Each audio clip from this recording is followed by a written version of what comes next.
Coming to you live from Ramsey Studios in Nashville, you are joining a conversation about who you are, what you were created to do, where you want to do it, and how to get there. It's all about your purpose. And ironically, your purpose is really not about you. It's about everybody else. We believe here on the Ken Coleman Show that you were created to fill a unique role through your work. In other words, you were created to contribute. What is that contribution, that unique role? What does that look like? And what does that have to do with all the different jobs in the marketplace that will allow you to fill that role? Well, that's what we discuss. And later in the program, for those of you who are new to the program, I'm going to start today, and we're going to walk through over the next 7 show days, so Monday through Friday, and then we'll pick up 2 more days, and I'm going to walk through each stage of the clear path to meaningful work, to working like very few others, who wake up on Monday morning fired up and who go home on Friday afternoon filled up. You see the difference? How many of you are fired up on Monday morning, and then how many of you on Friday afternoon are filled up? And I don't mean I'm sick of this. I mean you're full. You're filled up. Your tank is so full because you have spent the week doing work that matters deeply to you. Now, we're going to talk about get clear, which is stage 1, and we're going to unpack it a little bit later. So I'm going to put this challenge out there. If you're watching live right now on YouTube, or if you're going to watch this later, press the pause button. Maybe go get somebody that needs to hear this, or forward them the link and say, hey, you need to tune into this, or send them today's show. Say, hey, you need to watch this. Specifically, how to get clear, which is stage 1. You got to know who you are before you can grow where you are. So we're going to get to that. We'll get to your chat questions. Right there next to the video window is the chat room. You can fire your question away at any time. We'd like to get to 2 or 3 of those a show. Make sure they're short and sweet and to the point. Now, for those of you who are going, I'm nervous, Ken. I've thought about calling, but I'm really nervous. Listen in today and see how I treat folks. We're going to take good care of you. You've got the answers. It's my job to get them out of you. All right? So don't be nervous. Call. Maybe today. Don't even listen in. Just decide, you know what? I'm going to bite the bullet.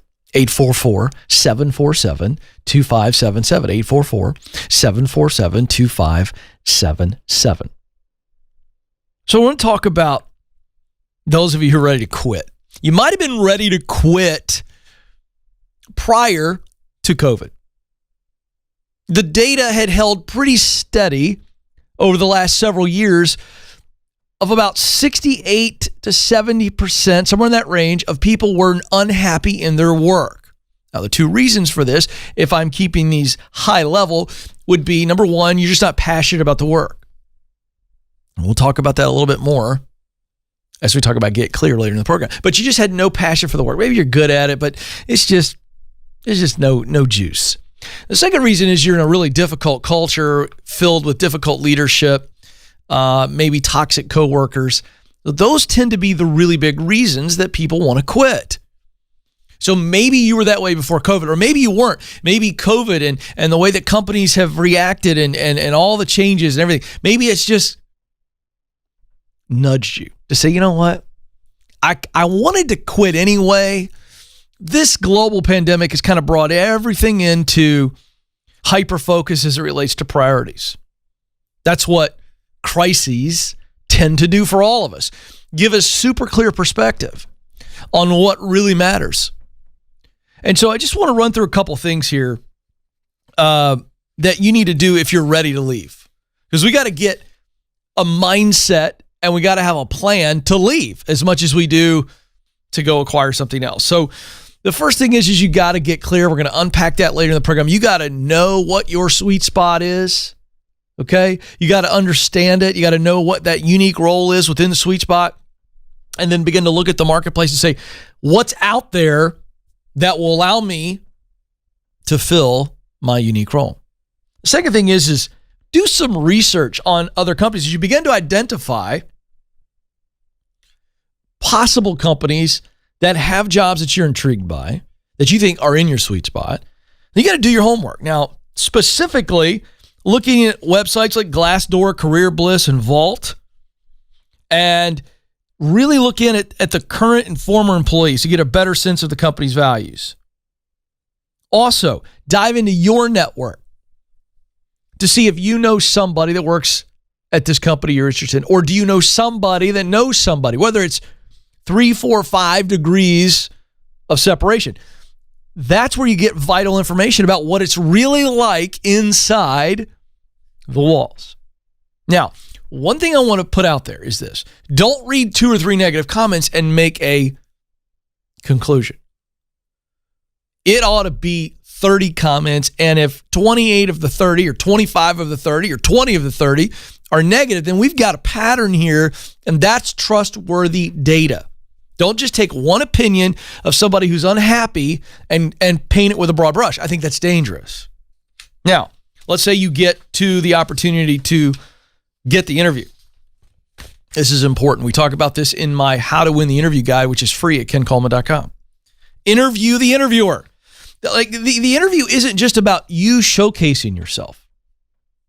The interview is about you taking the opportunity to get that antenna up and see if you sense anything that would concern you about the culture. Because on one hand, you're about ready to leave a negative culture. We don't want to step right into another negative culture. You want to talk about feeling like you're stuck. That would do it. So in the interview, asking questions about, describe the culture to me here. What kind of person wins in this place? What kind of person loses in this place? Those kind of questions, which are all reflected in our How to Win the Interview guide at kencoleman.com. Those are the questions you need to ask. And that's how you make sure that you're moving on to a better place. 844-747-2577 is the number. 844-747-2577. All right, I got my freshly sharpened pencil. That means we're ready to go to the phones. Misty is up first in Independence, Missouri. Misty, you're on the Ken Coleman Show. Hi, Ken. Hi, Misty. I need a little bit of help with my clarity. I'm really hung up. Okay. Don't like what I'm doing at all. I hate it. Like, I just can't. I can't do it anymore. I get it. Well, hey, you know what? That's good news. You're really clear about that, right? And listen, I had a job I loved, and yeah, I did it for 4 years, and I need to get back in that direction. What did you love about that job? Let's be very specific. Oh, gosh. Okay, well, give everything. me... I woke up, I would problem solve, manage people, manage my teams, customer service, quality control, anything that took care of a problem, anything where my boss didn't have to worry about it, anything where I could make the customers' worries and fears go away, anything that involved relieving other people's stress. You good at all those things? Getting the job done. I'm sorry? Are you good at all those things you listed? Problem solving, managing the team, customer service, process stuff. Okay, so sounds like you're really clear about what you do best, talent, and the work you love to do most, passion. I mean, my goodness, we could all hear that. You're clear, but yet you started off the call saying you're not clear. Tell me where you don't think you're clear and where I can help. I don't know about going into business for myself because I want to work for somebody, but I'm so good at everything. Like, I handle doing everything in the background. I love. Mm-hmm. I love all that. I don't need the credit. I like the validation of knowing that I was successful and it allowed it to carry on, even if other people don't know that. But I know that it would not have went that smoothly without me. Yeah. And I have a lot of knowledge, so it's kind of like I just need to be busy all the time. Are you saying? And I'm kind of. Are you? Well, I'm trying to help you because you're still not telling me where you're not clear. Because I'm hearing a woman who sounds very clear, except for one thing. I hate going to the same place every day. I don't want to go into an office every single day where I'm not traveling. I'm used to being in the field, taking phone calls, managing 100 different things, but not going into an office every day. Okay, so Misty, I think what I'm hearing is, tell me if I'm right or wrong, that you are not clear about the type of positions that are available to you or how to get to the positions that you've identified that would give you that variety. So we know the work you love. You just don't want to be in an office stuck behind a desk or in a cube. You want to be on the move, different environments, but doing the same work. We know what work you love. It's always evolving. Okay, great. So what are you not clear about? The type of positions or how to get to the positions that you've identified? A little bit of both, and fear of I did it once, and doing it here in Missouri is a little scary in the sense of connections and success. Like, I don't have a whole lot of success here, so kind of getting into the areas where I need to be able to work in those fields kind of scares me, I think, and it doesn't feel like it's reachable. Okay, is it because, okay, so now we're getting somewhere. So you don't think that getting the type of position you want is doable because you don't have enough contacts in Missouri? Yeah, like, I know this is where I was born and raised, but success driven, like steady work history. I don't have any out here. Who cares? Hold on a second. Who cares? Who cares? Wait a second. What state is your success in? We're in South Dakota. Who cares? Do you think that the past work that you've done in South Dakota isn't relevant to employers in Missouri who need somebody like you to help them win? Yeah. You think it's not relevant? No, it's relevant. Of course it is. Of course it does. How long have you been working in Missouri? A year now. Have you done a good job in that job? No, I don't think so. Like, before COVID, I got brought in, and I was supposed to be it was a trial period, and I was going to be doing the role like I did in South Dakota. But then COVID hit, and my dad was in the hospital, and we just had lost my mom. So all of that happened, and I think they just went a different direction or something. Like, it was no longer an option to them to pursue, and they never brought it up. But when I talk about it to them, they're like, "Oh, we still want you to do this," but it doesn't reflect. And when I took the guide, it says that I'm doing the wrong job in the wrong company. Right. And I feel like that's this is pretty accurate. Yeah. Well, okay, so here's my point. So I'm so glad you called. Because, Misty, I think you're really clear. I think you're just absolutely scared to put yourself out there and really work the relationships and go get what you want to get. Because I'm still not hearing any evidence from you. And I'm not saying there's not any evidence. But absent of some evidence that you've got a stellar career of experience doing those things. And boy, the confidence was oozing off of you a couple of minutes ago. Ken, I'm good at everything. I'm so good at all these things. Where's that Misty, and where's the disconnect between getting super active, if you haven't already, the minute this phone call is over, getting really active to find other positions in Independence, Missouri or surrounding areas that allow you to step into those roles where you are a part of a process, you're in the back end operation side of things, fixing problems, supporting people so that they can be better, introducing new processes, being that innovative problem solver. Hey, we're sending Misty out to this district office to help out. You know, those positions are there. That would be nice. Yeah, but see, yeah. I do have an interview this week for like administrative assistant, but then like I've made it through the first few tiers of their process, and now I'm kind of worried because I just I think that I'm nervous that it's going to be an office job. I'm nervous that okay, so guess what? Don't apply for office. Don't listen. Do your homework on the front end. There's no reason for you to step from one job, the one you're in currently, that is dead end for you, and then step into another one. I can tell you right now, an administrative assistant job is probably not moving around out and about. They're probably stuck in an office. So you need to go, wait a second. Is that a transitional move for you? Maybe it is a better position than you're in now. Maybe it's better pay. And I'm okay if you do that, if it takes you 6 months to a year to find the right role. But for me, part of it is I just think you need to get excited about what it is, like you were on the start of the phone call, and take that excitement and say, I'm going to find the position that I actually want, because it's out there. You're acting kind of like it's a unicorn, and it's not. It's not. You know, whether it's for a construction company. I can work for myself. Well, okay, but here's the deal. That's not what I want to do. I know. So why are we bringing it up? You know why I haven't talked about that since you said it? Because as soon as you said, I could work for myself, but I don't want to. I want to work for somebody else. I immediately deleted that comment. You know what your problem is? You just have suffered a crisis of confidence. And I think you're stuck in it right now. And I'm glad you called today because I'm telling you, Misty, you're a rock star. And until you actually begin to believe what you said about yourself about 2 minutes into the call, then you're going to stay stuck. There's actually nothing that I can do and say that's going to help you today because you already have all the answers. And anybody listening to this call knows, Misty, Ken didn't give her one new thing. You already have all the answers. You just needed me to say, atta girl, go get it. Misty, I'm giving you permission to go find what it is you really want to do and be patient. And when you find it, then we get after it. But you're coming up with all these reasons as to why it can't happen. And I'm telling you, it can't happen. And you know it, don't you, Misty? Yeah. So, Misty, I want you to get after it. And I expect to hear from you in 2 or 3 months, maybe less. And it's an update phone call. Maybe it's even a dream scream if you find the dream job. I don't know. That would be nice. Well, are you committed?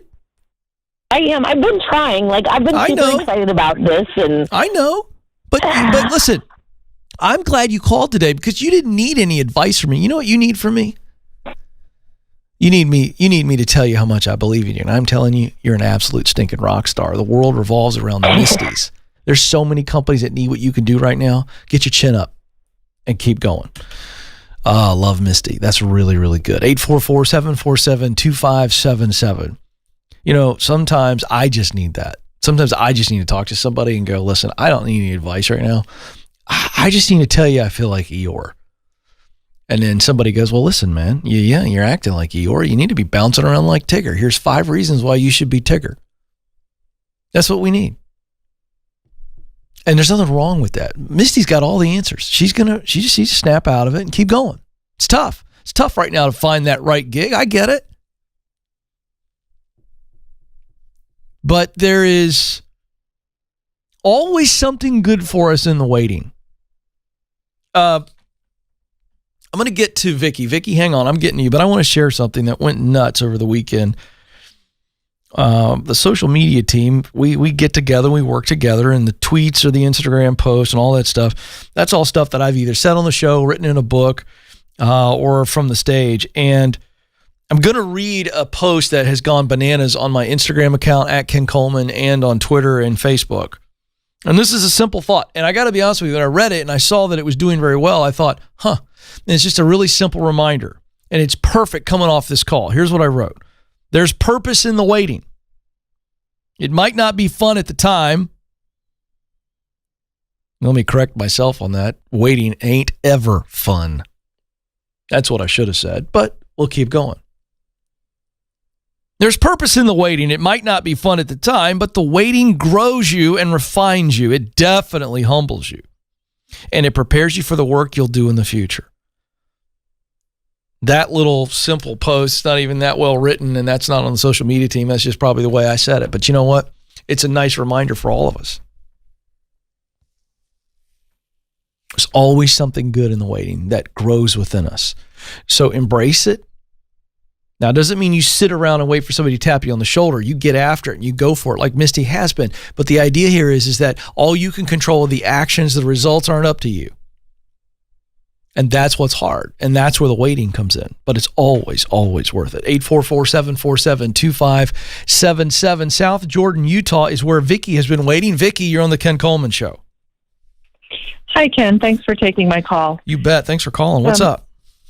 Well, I'm a special education teacher. I've been doing that for 17 years, and I'm just kind of tired of being treated like I don't matter. But I'm open to looking at a different career, a different option. I just don't have a lot of confidence in myself and in my skills looking at the private sector. So I'm just wondering how I overcome that hurdle and how do I start searching. I have a couple of leads, but it seems kind of different trying to look at, education going into a different setting. Well, I think that's a really important question. And let's focus on the first part of that question, which is how do I get the confidence that I can move from special education into the private sector? So let's forget private sector for a moment. All right. And I just want you to tell me what talents, your top talents, think abilities, and qualities. Abilities would be hard skills. You know what that means. And qualities are soft skills, more of a personal nature. Okay. Personality traits, character traits. That's what I mean when I say qualities. So what are your top 3 to 5 hard skills that made you a good special ed teacher, regardless of how you're treated? I'm really good at taking big skills and breaking them down into small chunks and helping people understand how to improve their skills by doing that. Mm-hmm. I'm very good at PR, I guess, where I can reach out to other faculty members and work with them on a one-to-one basis in their classroom even. Mm-hmm. I'm good at writing curriculum and following curriculum. Mm-hmm. And I'm good, kind of a chameleon, I guess, of sorts. I can kind of give up what I do to blend in with other people's classrooms, if that makes sense. Yeah, it totally does. All right, now let's just keep going. I love this. This is so good. What else were you going to say? I'm a people person, obviously. I love to work with people. That's the best part of my job. Yes. And I love helping others succeed and do things they didn't think they could do. Yeah. Now, because let's pause. Go ahead. After you just went through that list, how transferable? Don't cop out on me and say, well, Ken, I'm just not confident. I know you're not confident. But now that you've listed those things out, are those things valuable in the business marketplace? Yes. Oh, my gosh. Are you kidding me? As you were listing this out, I'm writing it down on my moleskin, and I'm just smiling because I'm like, she has no idea how valuable she is. See, it doesn't matter whether you've been in special ed for 17 years. You bring those talents to the table. Oh my gosh, every business in America needs somebody like you. I really think you're a hub. Think about it. You love working with people, connecting with people, but connecting with them to either train them. So I thought of a couple things. Forget job title for a moment, Vicky, and interrupt me if I start to say something that doesn't sound right. But there's a part of you that could be really good in training, whether that be in HR or in more of a training a discipline within a company or training customers. You are a natural instructor. True or false? True. Yeah, and you love instructing. True or false? True. You're good at instructing. True or false? True. Yeah, okay. So the instructor / trainer could fit in a lot of places. And you love it because you love connecting with others and seeing good things happen. Then there's the writing part, which that's a detail thing.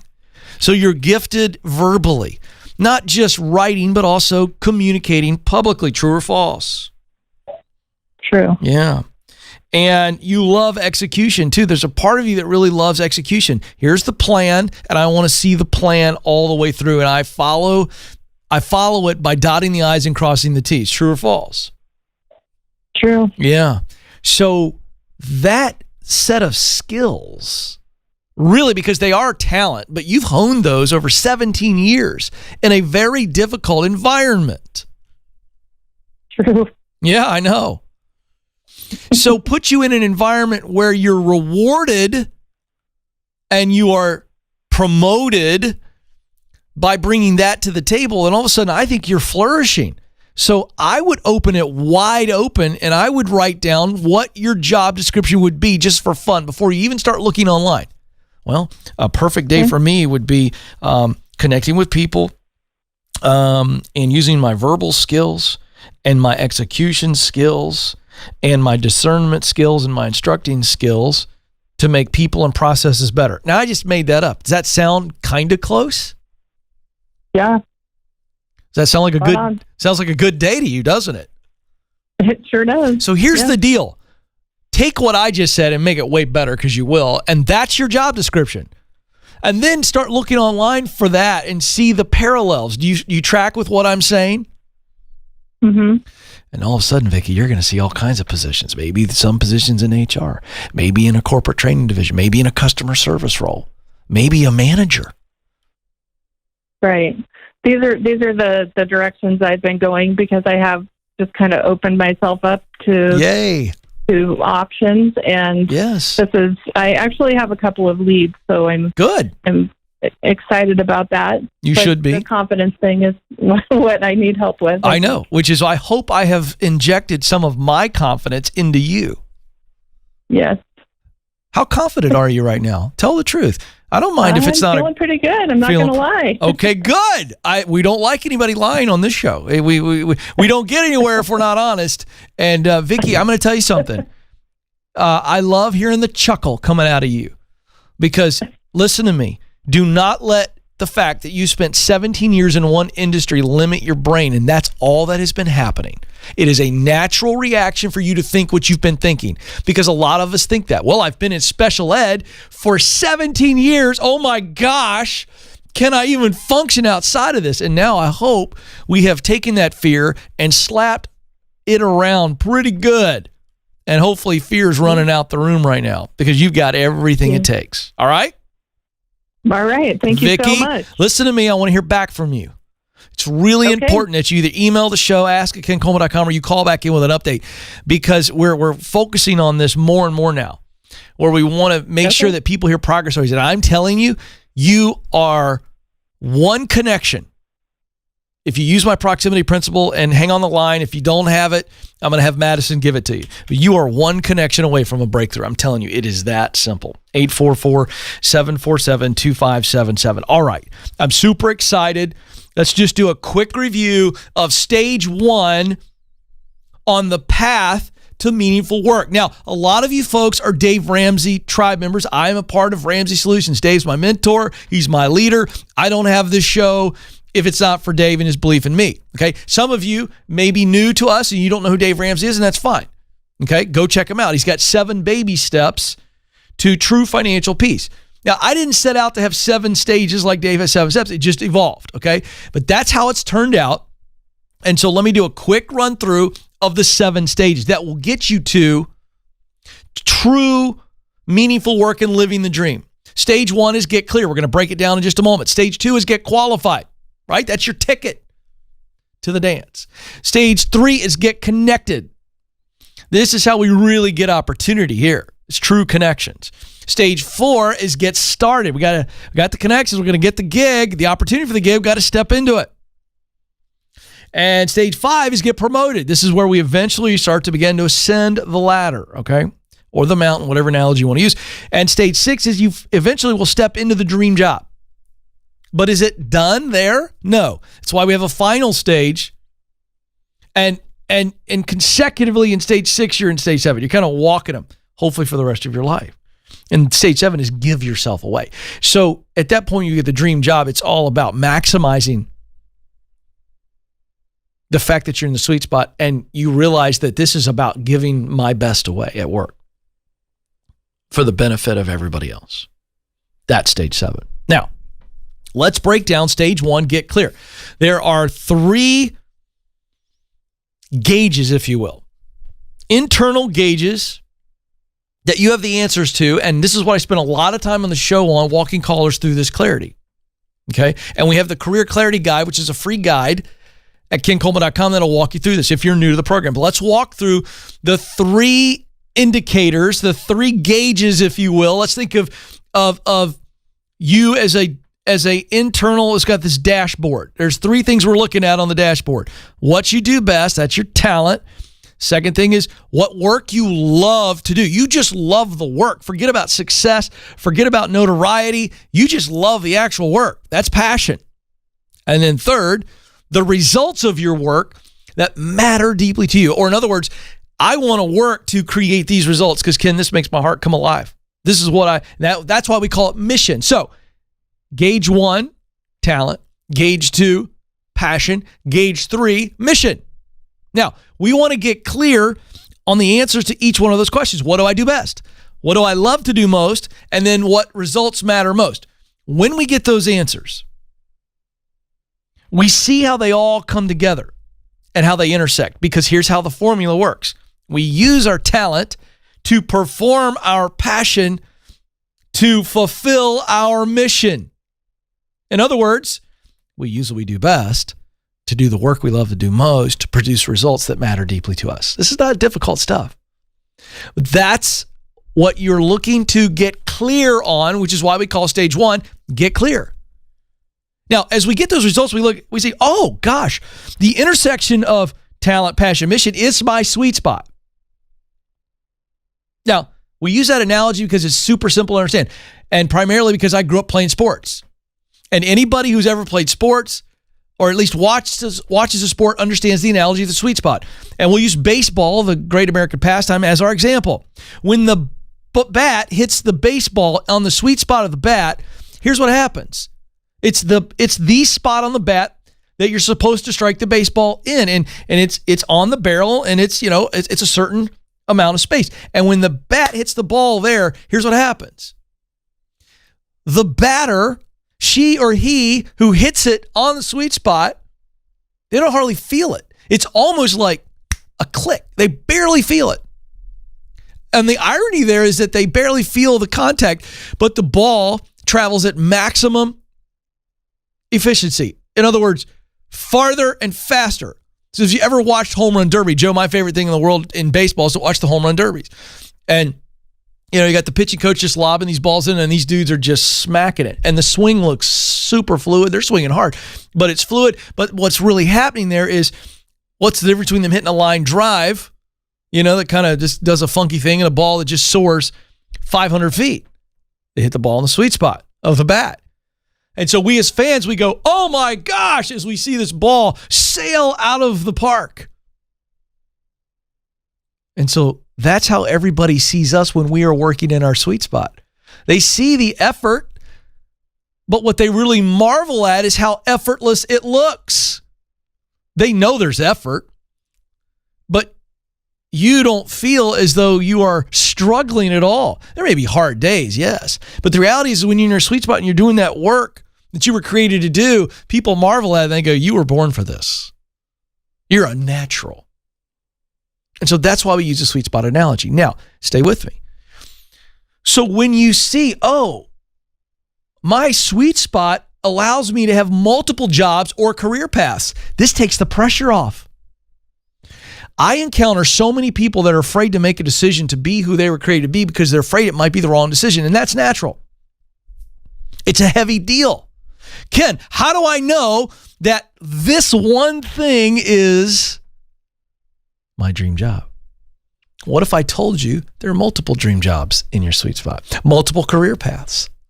All that matters is that the work, the job, the career path is in your sweet spot, and you are fulfilling this unique role. See, the unique role comes to us when we figure out what our sweet spot is. Well, here's the deal. I know that I need to be using this talent to perform this passion, to fulfill this mission. And as you begin to see all that, you go, oh, well, it could be a physical therapist, could be a nurse, could be a PA, could be a doctor. I'm just choosing one profession. Could be all those things. So now you've got some real freedom to look at all of those things and go, what is a one-word descriptor about all of those things? Doctor, PA, physical therapist, nurse, anesthesiologist, radiologist, whatever. What is the one word, a role descriptor that sums all those up? And you know what it is? Caretaker. Caregiver. Pick the word. This is what's so important about this. Then you go, wait a second. Oh, Ken, I get it. When I realize what I do best, my talent, when I realize what work I love to do most, my passion, when I realize what results of my work move my heart and fill it, then I can look down and sketch a purpose sentence out.